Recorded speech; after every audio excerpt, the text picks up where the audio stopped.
नमस्ते दी। 2026 के लिए ये बहुत मोस्ट इम्पोर्टेंट है, इसे अवश्य आप लोग देखिए इस वीडियो को। तो देखिए इस कहानी के समझिए। दही वाली मंगामा, ये क्या है? दही वाली मंगामा। दही वाली मंगामा कहानी के लेखक कौन है? तो श्रीनिवास। कौन है? श्रीनिवास। श्रीनिवास जी का जन्म कब हुआ था? 6 जून 1891 में। पूछेगा ये आप लोग से 1 नंबर में। दही वाली मंगामा के लेखक कौन है? श्रीनिवास। इनका जन्म कब हुआ था? 6 जून 1891 में। किस भाषा से लिया गया है? कन्नड़ भाषा से। किस भाषा से लिया गया है? कन्नड़ भाषा से लिया गया है। अब देखिए कन्नड़ भाषा से लिया गया है। ये एक पारिवारिक कहानी है। कैसा कहानी है? पारिवारिक माने ये गांव और एथी के कहानी है। तो ये इस कहानी की ओर बढ़ता हूँ। अब देखिए ये है मंगामा, ये है मंगामा के बेटा मंगामा। ये है मंगामा के बेटा नजामा। नजामा के लड़का ये है रंगापा। अब देखिए मंगामा जी के पति मर चुके हैं। क्या हो चुके हैं? पति का देहांत हो चुका है। ये कभी परीक्षा में नहीं पूछेगा, लेकिन मैं बता देता हूँ बेसिक नॉलेज। मंगामा के पति ने मर चुके हैं। अब देखिए पति जब मुए तो इनका एक लड़का हुआ। मरने से पहले, इनका पति के मरने से पहले क्या हुआ? लड़का हुआ। और लड़का का इस कहानी में नाम नहीं दिया है, तो इसीलिए मैं कहानी नहीं लिखा हूँ। खैर परीक्षा में भी नहीं पूछता है। तो मंगामा के ये बेटा था, और बेटा बड़ा हो गया तो इनका क्या करना पड़ेगा? शादी विवाह होगा। तो जब मंगामा को शादी विवाह अपनी बेटा के किसके साथ की? नजामा के साथ। किसके साथ? नजामा के साथ। लेकिन जब पति मर गया था तो कमाने के लिए कुछ ना कुछ रोजगार करना पड़ेगा नू। तो इसीलिए मंगामा दही बेचने का काम करती थी। क्या बेचने का काम करती थी? दही बेचकर अपनी घर और दुआर चलाती थी। और दही उस घड़ी बहुत महंगा मिलता था, लोगों के पास खाने का नहीं था, ये दही बेचती थी। तो समझ लीजिए कितना अमीर थी। तो क्या करती थी? दही बेचती थी। और दही बेचने जाती थी कर्नाटक के पास ओलूरू गांव में।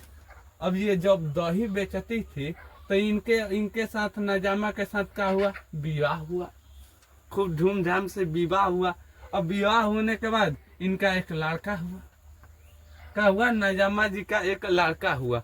और मंगामा जी अपने नात के साथ बहुत प्यार और दुलार करती थी। माने कोई अपनी दादी अपने नात के साथ बहुत प्यार करेगी। आप लोग भी देखते होंगे, आपका पिताश्री पीटते होंगे तो आपका आजी दादा मारते होंगे अपनी पिताश्री को। तो इसी तरह ये कहानी है।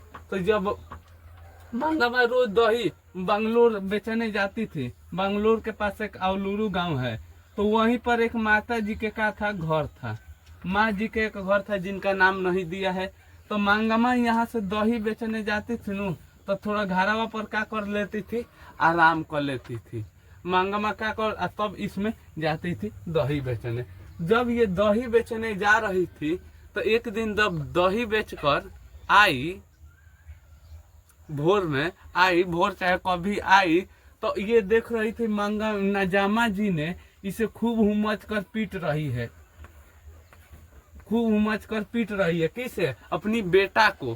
तो ये मंगामा देख ली, कही अरे राजसेन, इस छोटे से बच्चे को तुम क्यों पीट रही है? तो ये टप देना, आजकल की बहू ऐसे ही है, टप देना बोल दिए, अरे तुम, मेरा हक इस पर नहीं है, मेरा हक इस पर नहीं है। किसने बोला? नजामा।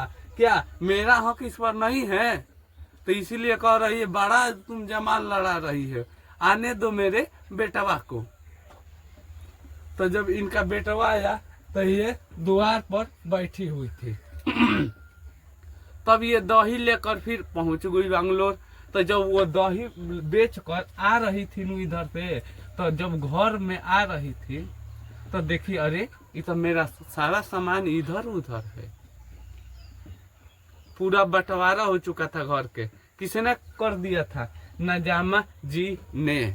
किसने कर दिया था? नजामा जी ने।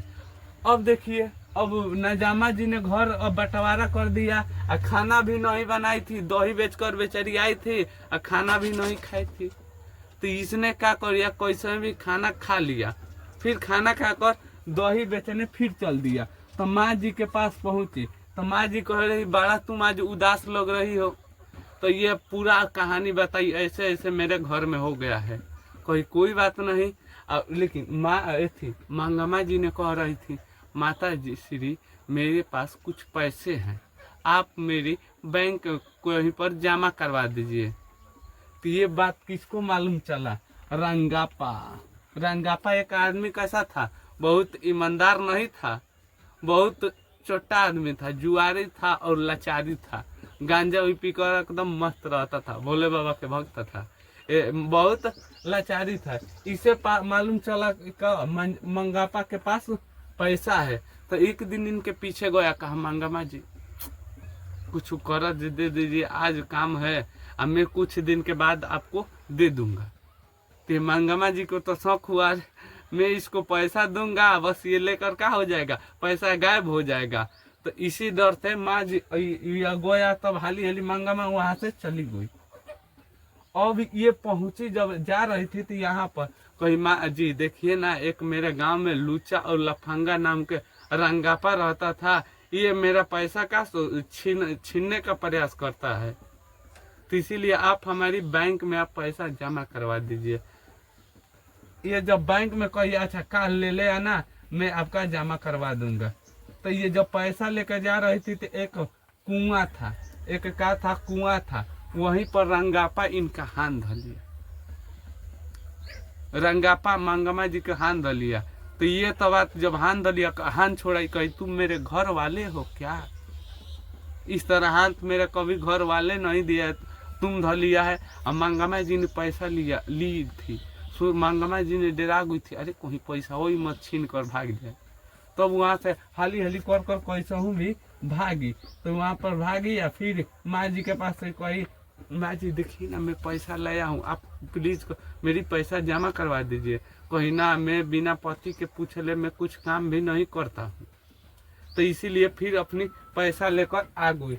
तो अब पूरा गांव वही में मोहल्ला में हाला हो गया था। तो ये रंगापा जो है नो, ये मंगम्मा के हाथ धरा हुआ था।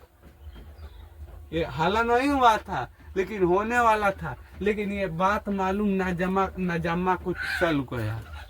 तो ये पैसा रंगापा को कहीं दे देगी तो रंगापा पूरा पैसा लेकर क्या करेगा, भाग जाएगा। और इनके पास बहुत पैसा था, दही बेचकर बहुत पैसा था। तो ये इसी कारण इसने अपनी बेटा को मार पीट कर कही बोल तू जो अपनी आजी के पास कभी मत आना, बट तू रोते रोते हमें आजी मम्मी ने मारी है और कहीं है, तुम मत आना मेरे पास। तो कही जाओ, जब मैं सांझ में आऊंगा कहीं ना, मैं आपके ही साथ रहूंगा, मैं कहीं नहीं जाऊंगा। कौन कह रहा था? इनका बेटा रो रहा था। तो जब ये रो रहा था तब ये मंगम्मा का दिल पिघल गया, और तब सभी परिवार एक में मिल गया। बस यही तो कहानी है। अब इनका ऑब्जेक्टिव में लाऊंगा इस वीडियो के बाद, तो ऑब्जेक्टिव देखना नहीं भूलिएगा। और जितना मैं कहानी कहा हूँ इनके लिंक में इसमें दे दूंगा, आप लोग इसका अवश्य ऑब्जेक्टिव देख लीजिएगा। तो बताइए कहानी कैसी लगी, इसका एक कमेंट अच्छा सा कर दीजिएगा और लाइक कर दीजिएगा। जय हिंद दोस्तों, हंसते रहिए और मुस्कुराते रहिए।